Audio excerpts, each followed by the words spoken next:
This is the best ways you guys can get under 50 seconds in Baruka Battlefield of Time. Let's talk about it. What's good YouTube, NoGoodEman come with you today with a Battlefield of Time Season 2 guide, and the final boss we have here is the boy Baruka. Now for my early access players, we already know how to work through this, so as you can see, we got 43 seconds as our rank 1 record. Honestly, this is crazy. I do feel like I can shorten this a good amount, but we're gonna give you guys the tips and tricks on how to get Battlefield of Time Baruka under 50 seconds. So make sure you guys leave a like on the video, subscribe, turn on post notifications, all that other good stuff, and join the Discord server, the NoGoodEman. But let's get straight into this, man.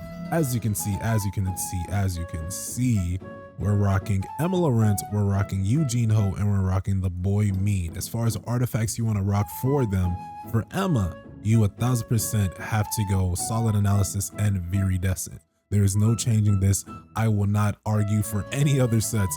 Definitely please keep that on her for sure. Now for Mean and Gene Ho though, I am willing to argue with different types of artifacts. This is what has gotten me as high a score as 43 seconds, but shout out to the boys Sarav and Taipel. I did look at their runs for a lot of inspiration, so I definitely got to give them their flowers. I'll probably have their runs linked in the description, so feel free to check that out, honestly guys. But for the boy Eugene Ho, rocking a full shield set Palace Guard, this is going to do a increase in their individual damage dealt by 10% when a team member activates a shield, so that's definitely fire. On the right side, it really doesn't matter, but we are doing greed, 4-set greed. I doubt he can get 10 stacks for a reasonable time, but 4-set greed probably would work for maybe the free-to-plays with low advancements, trying to get a high score, you know, maybe under a minute 30. Not really sure. Anyways, the boy Mean, he is rocking 8-piece Burning Blessing, and this is going to activate, give an increase to the user's damage dealt by 20% anytime he tags out. So it's very fire, very fire, very nice. And then as far as the shadows, you 1000% need to run Iron first. Now, what could probably help my run is probably upgrading the boy Iron. He is on common right now. We got 43 seconds with common. Again, the only thing that matters for Battlefield of Time is going to be your advancements. Speaking of advancements, the most important advancement is what you guys have your Emma Laurent on. I'll say it like this. If you don't have Emma Laurent on A5 and someone else does, I can almost guarantee with a 70% certainty they are going to win over you.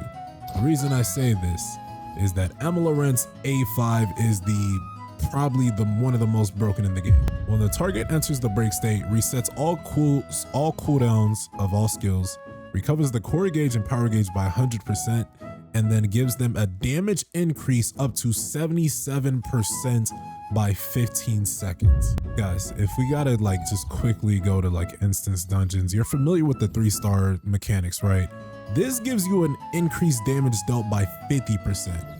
Her A5 gives you an increased damage dealt by 77%. So A5 Emma Laurent is 1000% where you want to go, okay? I'm not saying you gotta drop for her now. I mean, if you could get her now all the way to A5, if you're at A4, you definitely have a fighting chance, man. But damn, that A5 is honestly insane. A good spot for Emma Laurent on the free-to-play side, I would say maybe A2. A2's fine enough. I probably have her, I think, A1 on the free-to-play, so we'll definitely try and maybe get a free-to-play guide a little bit later, or when we do a free-to-play stream. Advancements for Eugene Ho, you probably want that A10, man. As soon as you keep on drawing, you'll get SRs anyway.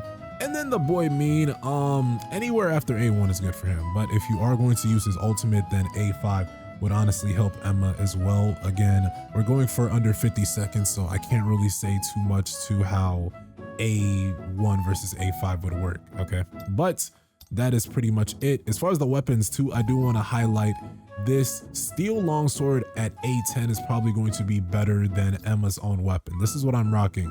As you can see here, at advancement 10, this is going to increase the user's damage dealt to enemies that have the elemental weakness by 12% versus this one on the right side, 1.5, and then it stacks. You know, that's cool and all, but then this also increases the user's HP by 10% because Emma stacks off of HP. Her attacks are dealt off of HP. That's what's important here. So having that advancement 10 is good.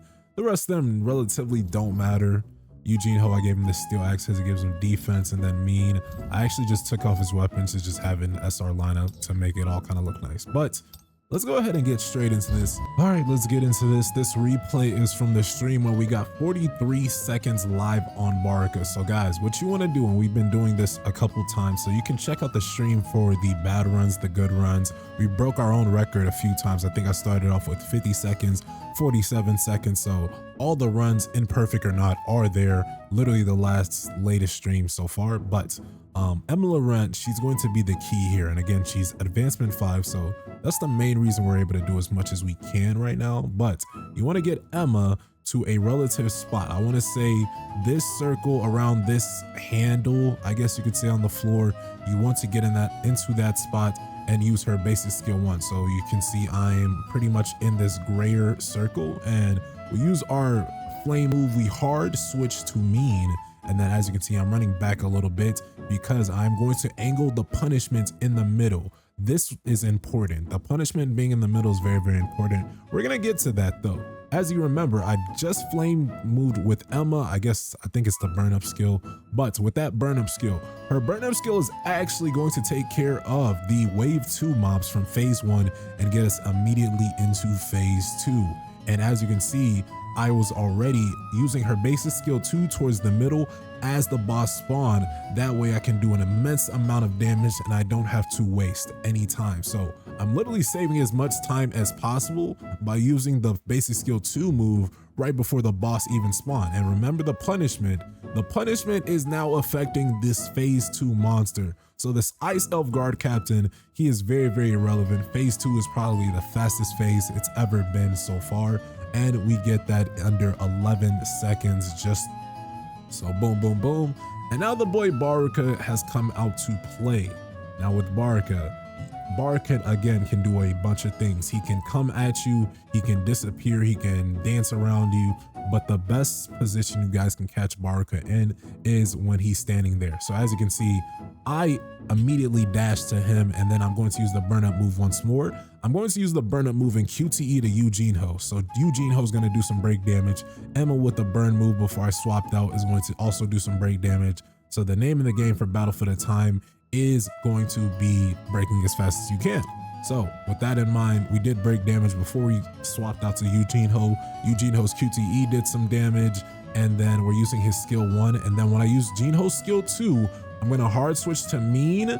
I'm going to get a punishment off, and then I'm going to go ahead and hard switch back to Emma. I could have QTE'd, but I found it that I can do more break damage faster without having the QTE. So we hard switch back. We summon the shadows because we're about to break. And remember, with you bringing iron, he's getting that 10% defense decrease. So this is the perfect time. Now, remember that A5 on Emma? Boom, here it is. So as soon as you break, you get all your skills back and ready and all loaded. So we break, he's at 91%. Remember, attack increase is now applying. So we're getting a damage increase of 77%. So we're doing an immense amount of damage to Baruka. I use the burn up move, then I go ahead and use the core attack, and then I get into my ultimate attack. So a lot of people, I believe Taipal's run, he ended up killing on the ultimate. We do the same here, but like I said, guys, I could definitely do something faster if I maybe crit on the ult. I'm not even sure if I was critting because Emma's just so tanky now with that 77% damage increase boost. But that is how we got 43 seconds. So with that in mind, what do you guys think? Let me know your thoughts of this run below. Let me know if you're able to get under 50 seconds with Baruka, what other teams you're running, and things of that sort. Don't forget to leave a like on the video, subscribe, turn on post notifications, all that good stuff. And I'll see you guys in the next one. Peace.